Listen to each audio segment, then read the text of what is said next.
નમસ્કાર દર્શક મિત્રો, શિયાળી ટ્રસ્ટ ન્યૂઝમાં આપનું સ્વાગત છે। નજર કરીએ આજના સમાચાર પર।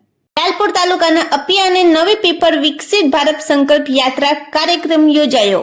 જામનગરમાં તારીખ 18 ડિસેમ્બર 2023ના રોજ વડાપ્રધાન શ્રી નરેન્દ્રભાઈ મોદીના માર્ગદર્શન હેઠળ સમગ્ર રાજ્યમાં વિકસિત ભારત સંકલ્પ યાત્રા ચાલી રહી છે, જે અન્વયે જામનગર જિલ્લામાં ગામડે ગામડે વિકસિત ભારત યાત્રામાં લોકોની વિવિધ યોજનાઓની જાણકારી મળી રહી છે।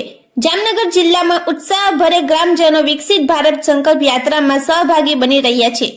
કાર્યક્રમમાં સોઇલ હેલ્થ કાર્ડ નિદર્શન, પ્રાકૃતિક કૃષિ સંવાદ અને મેરી કહાની મેરી જુબાનીમાં લાભાર્થીઓએ પોતાનો પ્રાપ્ત થયેલ સહાય વિશે અનુભવો વ્યક્ત કર્યા હતા, તેમજ આરોગ્ય કેમ્પમાં ગ્રામજનોએ તેમની આરોગ્ય તપાસણી કરાવી હતી। કાર્યક્રમ અંતર્ગત પીએમ ઉજ્જવલા યોજના, પીએમ કિસાન સ્વનિધિ યોજના, પીએમ આવાસ યોજના, આયુષ્યમાન કાર્ડ વગેરે વિવિધ યોજનાઓનો લાભો લાભાર્થીઓને અર્પણ કરાયા હતા।